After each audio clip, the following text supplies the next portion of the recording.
नमस्कार, आप सभी को नमस्कार। और आइए अतिथि देवो भव की परंपरा निभाते हुए चार धाम यात्रा में आपका स्वागत है। आज हम आपको दिखाएंगे केदारनाथ, बाबा केदारनाथ का पूरा जो रूट प्लान है किस तरह रहने वाला है। ये आप दृश्य देखिए, इस समय सोनप्रयाग का है। जैसे ही आप गोपेश्वर होते हुए सोनप्रयाग पहुंचेंगे तो सोनप्रयाग पहुंचते ही कमोवेश ये दृश्य आपको देखने को मिलेगा।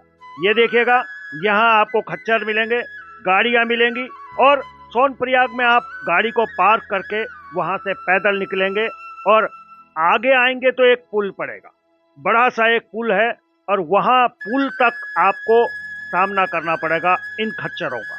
बच के चलिएगा, संभल कर चलिएगा, क्योंकि यहाँ दर्शन करने के लिए तीन ही हम पे वैकल्पिक व्यवस्थाएं हैं। ये देखिएगा, गौरीकुंड पहुँचते ही यहाँ पे आपकी गाड़ी रुक जाती है। किसी वजह से अगर आप अपने वाहन को ले आए तो यहाँ पे गौरीकुंड में आपकी गाड़ी रुक जाएगी। यहाँ से आगे ना तो टू व्हीलर जाता है ना फोर व्हीलर जाता है, और यहाँ से आगे अगर जाता है तो सिर्फ खच्चर जाता है या आपको पैदल ही जाना पड़ेगा। चलिए आगे बढ़ते हैं और क्या कुछ खास है। और गौरीकुंड जैसे ही आप पहुंचते हैं तो गौरीकुंड से पगडंडियां स्टार्ट हो जाती हैं, शुरुआत हो जाती है पगडंडियों। तो इन पगडंडियों पर जाने के दो ही तरीके हैं, या तो आप इन खच्चरों का इस्तेमाल करें या आप पैदल ही निकलें। तो लेकिन इस समय पैदल चलने वालों के लिए थोड़ी बहुत दिक्कत दे रहे हैं ये खच्चर, क्योंकि इनकी संख्या भी कम नहीं है और इनकी वजह से क्या कुछ दिक्कतें आ रही हैं वो भी आपको बताता हूँ। तो चलिए आइए सुनते हैं। अब आप देखिए, गली है, गौरीकुंड की गली है और इस गली में पूरी तरह से घोड़ों ने अपना साम्राज्य स्थापित कर दिया, या यूं कहूं कि घोड़ों ने गली को चलने लायक नहीं छोड़ा, या यूं कहूं कि घोड़ों वालों ने नहीं छोड़ा। तो कुल मिला के घोड़े ही घोड़े। करण अर्जुन फिल्म आई थी, काले घोड़े, लाल घोड़े, घोड़े ही घोड़े। पैदल चलने वाले दूर से वीडियो बना रहे, भाई गजब हो गया, इतने घोड़े। अब घोड़ों को कौन समझाए, इंसान हो तो उसे समझाया जाए। लेकिन फिलहाल पूरी गली जाम हो गई है, खचाखच। ये देखिए तस्वीरें, ये देखिए, ये नज़ारा गौरीकुंड का। ये देखिए, ये देखिए, घोड़ों में ब्रेक भी नहीं लग रहे हैं और घोड़े ही घोड़े। गजब हो गया, पूरी की पूरी गली जाम हो गई है। आदमी कम, घोड़े ज्यादा। और ये जो दृश्य है ये गौरीकुंड का है। जैसे ही भक्त गौरीकुंड में पहुंचते हैं तो नजारा कुछ इस तरीके का होता है। आइए देखते हैं।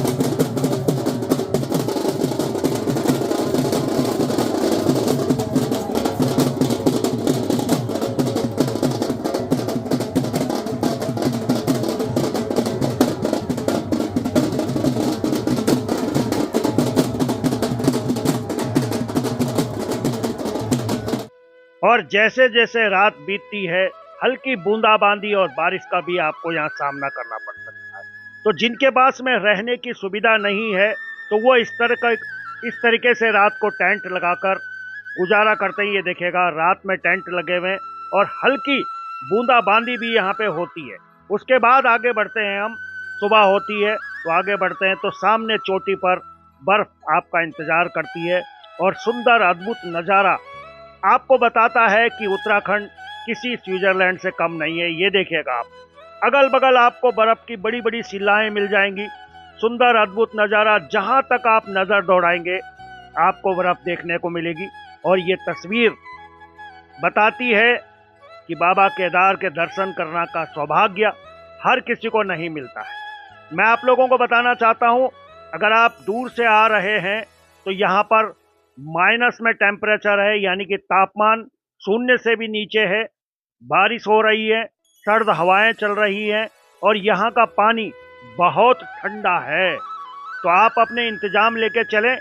और आने के लिए यहाँ पे तीन ही उपाय हैं, या तो आप हेली से आएं, या आप पैदल आएं, या आप इस तरह खच्चरों को करके आएं। लेकिन खच्चरों पर भी चलना आसान नहीं है। देखिएगा, इस तरह के ट्रैक्टर भी यहाँ सामान ढोने के लिए आपने अक्सर वीडियो देखी होंगी।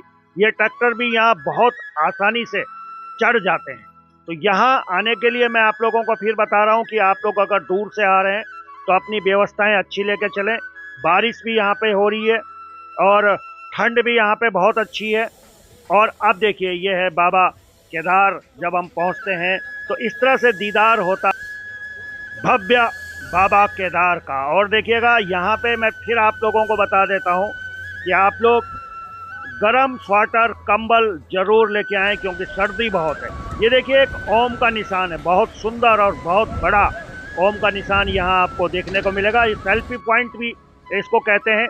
यहाँ पे अभी सौंदर्यकरण का कार्य भी बहुत तेजी से चल रहा है। तो तस्वीरों में अगर आप देख रहे होंगे तो आपको जगह जगह ये देखने को मिलेगा कि यहाँ पे अभी काम चल रहा है।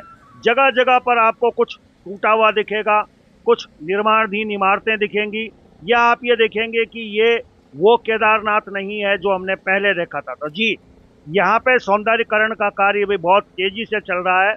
और यहाँ पे टेंट आपको मिल जाएंगे, होटल आपको बुक कराने पड़ेंगे, आप बुक जरूर कराइएगा। और उसके बाद में जैसे ही शाम ढलती है तो बाबा केदार के मंदिर के आगे भक्तों का ये तांता आपको देखते ही बनता है। हर कोई बाबा केदार के दर्शन करना चाहता है।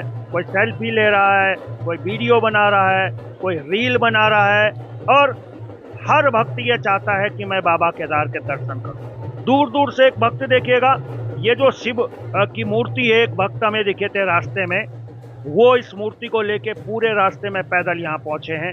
और ये बाबा केदार का सांध्य समय का दिव्य भव्य दरबार मंदिर आप देखिएगा। और मैं फिर आप लोगों को बता देता हूँ कि यहाँ पे ठंड बहुत ज़्यादा है, पानी बहुत ठंडा है, और सांस लेने में हल्की फुल्की दिक्कत हो सकती है। यहाँ पे कुछ चीज़ें मैं बताना चाहूँगा। अगर आप दवाइयाँ भी लाना चाहते हैं, देखिएगा सुंदर सा बैंड है, सुंदर बैंड का नज़ारा आप यहाँ पे देख सकते हैं। आप लोग कुछ दवाइयाँ ले सकते हैं जिससे उल्टी हो सकती है, दस्त हो सकते हैं, इस तरीके की दवाइयाँ भी लेकर चलें। और ये पूरा दृश्य मैं आपको दिखा रहा हूँ। और साथ में ही आप लोगों से निवेदन भी करूँगा कि आप पहाड़ों में आइए, आपका स्वागत है। अतिथि देवो भव की हमारी परंपरा है, आप आइएगा, लेकिन यहाँ पे पर्यावरण का भी ध्यान रखिएगा। शराब का, मदिरा का सेवन बिल्कुल मत कीजिएगा क्योंकि ये पर्यावरण के लिए भी नुकसानदेह है और यहाँ की सुंदरता को भी खराब कर सकते हैं। तो चलिए, ये सारी चीज़ें मैंने आपको दिखाई हैं। ये देखिएगा, इस समय सुंदर अद्भुत झांकियाँ भी आपको यहाँ देखने को मिलेंगी। ये अद्भुत नज़ारा इस समय बाबा केदार धाम का मैं आपको दिखा।